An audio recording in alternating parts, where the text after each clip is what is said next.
নমস্কার বন্ধুরা, সব কাজ শেষ, কিন্তু সবথেকে সংসারের যেটা বড় কাজ সেটা এখন শুরু করেছি, সেটা হলো রান্না। আর আজকে একটা জিনিস রান্না করছি, অনেক দিন বাদে, প্রায় 3-4 বছর পরে আবার রান্না করছি। আর জিনিসটা কি, এতদিন বাদে কেন খাচ্ছি যে সেটাও বলছি। পেটে সহ্য হয় না, কিন্তু খেতে ভীষণ ভালো লাগে। তা কী রান্না করছি আজকে দেখাচ্ছি। আজকে এসছে বাজার থেকে মিডিয়াম সাইজের কাঁকড়া, 8খানা কাঁকড়া আমি খুব ভালো করে ধুয়ে কেটে নিয়েছি, ধুয়ে নিয়েছি। এর মধ্যে নুন হলুদ মাখাবো।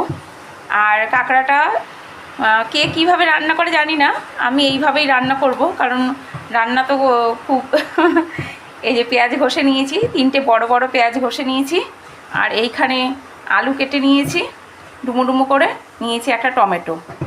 এবারে রান্নাটা স্টার্ট করব। নুন আর হলুদ দিয়ে কাঁকড়াটা একটু মাখিয়ে নেব। দুটো কড়াইয়ের মধ্যে তেল দিয়ে দিলাম। এটাতে আলু ভেজে নেব, আর এইটাতে কাঁকড়াটা ভাজবো। খুব তাড়াতাড়ি রান্না করতে হবে, এর জন্য দুটো কড়াই বসিয়ে দিয়েছি। কাঁকড়া কে কীভাবে রান্না করে আমি জানি না, আমি যেমন পারি তেমন করেই রান্নাটা করছি। আর যেহেতু অনেক দিন বাদে খাওয়া হচ্ছে, তাই ভাবলাম যে একটু দেখাই বন্ধুরা কিভাবে রান্না করে। বাইরে ভীষণ বৃষ্টি পড়ছে, আর আমার শরীর থেকেও বৃষ্টি পড়ছে, ভীষণ গরম। রান্নাঘরে এখন পাখা ছাড়া যাবে না, গ্যাস জ্বলছে যেহেতু, ঘেমে যাচ্ছি। এবারে আমি কাঁকড়াটা ভেজে নেব। তেল গরম হয়ে গেছে, কাঁকড়াটা দিয়ে দেবো। আর এদিকেও তেলটা গরম হয়ে এসছে, এটাতে আলুটা ভেজে নেব।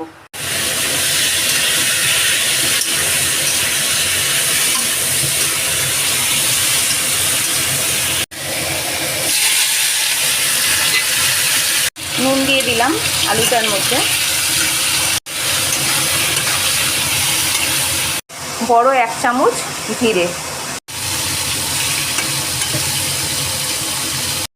আলুটা ভাজা হচ্ছে, এটা পুরো ভালো করে লাল করে ভাজবো। আর এখানে কাঁকড়া ভাজাটা আমার হয়েই এসছে, একটু ওলট পালট করে দিই।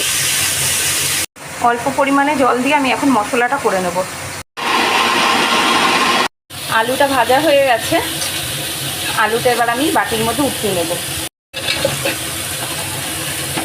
এই কড়াইতেই পেঁয়াজ বাটাটা দিয়ে দেবো। পেঁয়াজ এখানে ভাজা হচ্ছে।